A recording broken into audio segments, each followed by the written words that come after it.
Hi everyone, it's me, Kind. Welcome back to my channel. If you're new here, I'm currently doing 31 Days of Halloween, which is a new Halloween makeup tutorial every single day of October. Today's costume is this infected, radioactive bride. I wanted to be like a zombie Bridezilla, but I think YouTube has seen enough of the zombies, so I wanted to do a little twist that's different but still kind of freaky. I was inspired by Jordan Hans and Max SFX, who both did this kind of viral boils slash blisters technique. So if you want to see my spin on it, keep on watching.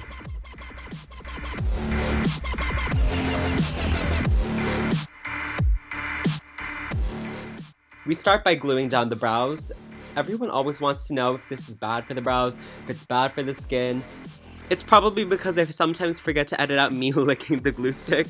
You know what? I've done this technique for the past 2 years and my brows are still here and they're still queer. I mean, but does licking the glue stick affect my mental sanity? Well, that's another question, who really knows. But now that the brows are dry, I'm covering it up with Kryolan's TV Paint Stick Full Coverage Foundation, and I'm just creating a base all over my face and then contouring with creams. At this point, I didn't know how much of my face I was gonna cover in blisters, so I just did my regular foundation routine to be sure I had all my bases covered and there were no spots that were just like blank. So set that with powder and you're ready to start applying those boils. So first, before creating the little boils and blisters and bubbles, I had to make the molds for them since they're going to be 3D. And I used a polymorph plastic, which is a moldable thermoplastic, and I actually just melted down some plastic that I used before in my double tutorial.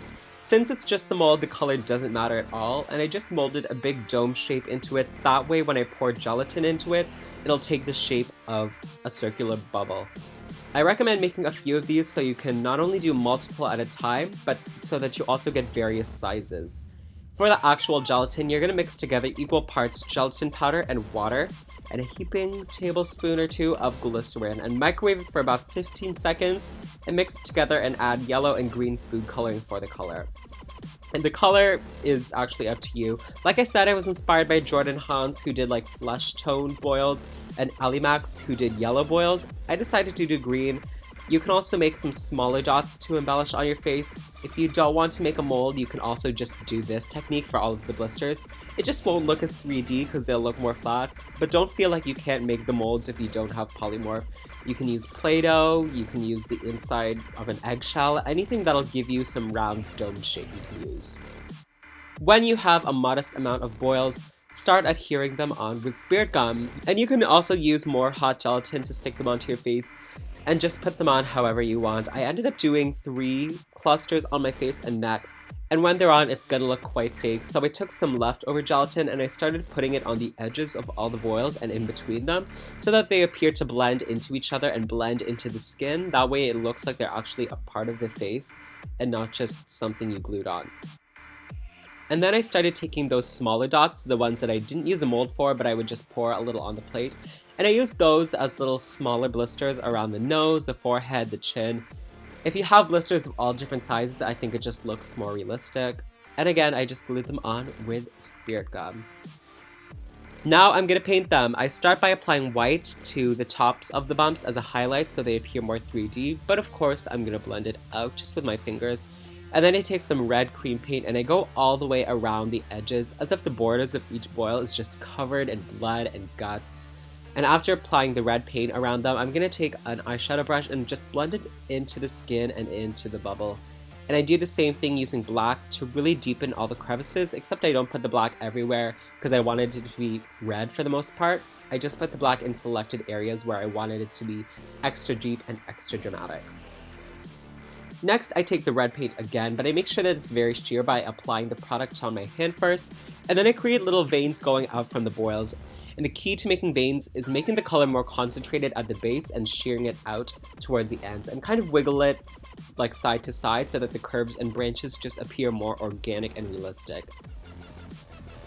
After doing the veins, I'm also gonna kind of distress my face some more by taking yellow cream paint on a sponge and stippling it sporadically around my face to give me kind of a discoloration. Next, we're taking a brown contour powder and I'm gonna create darkness around and underneath my eyes like dark circles, and I'm even taking this indigo color to give the appearance of kind of like a black eye. Taking more of that brown, I'm shading in a rib cage, making it darker in the center and even creating a harsh line there while blending it out towards the ends.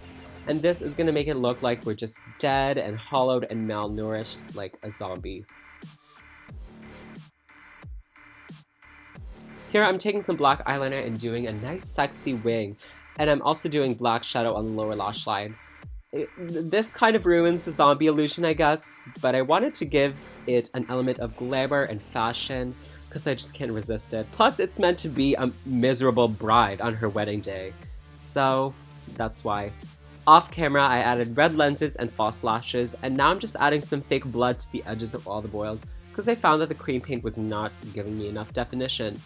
And I also wanted to make it look like my nose was bleeding, just to make me look just more gross, if that's even possible. Finally, I just took a little stipple sponge and stippled blood around my face, so it would look more messy and dirty and grungy, and that's the final look. Here it is with the bride costume. Of course, you can add any twist you want, perhaps a radioactive infected postman or DMV worker. The possibilities are endless. If you like this video, you can find many more on my channel, and you can even subscribe to get notified whenever I post a new video, which you probably won't want to do because it would annoy you. But you made it through this one, and I'm very thankful for your support and love. And I will see you in my next video. Bye!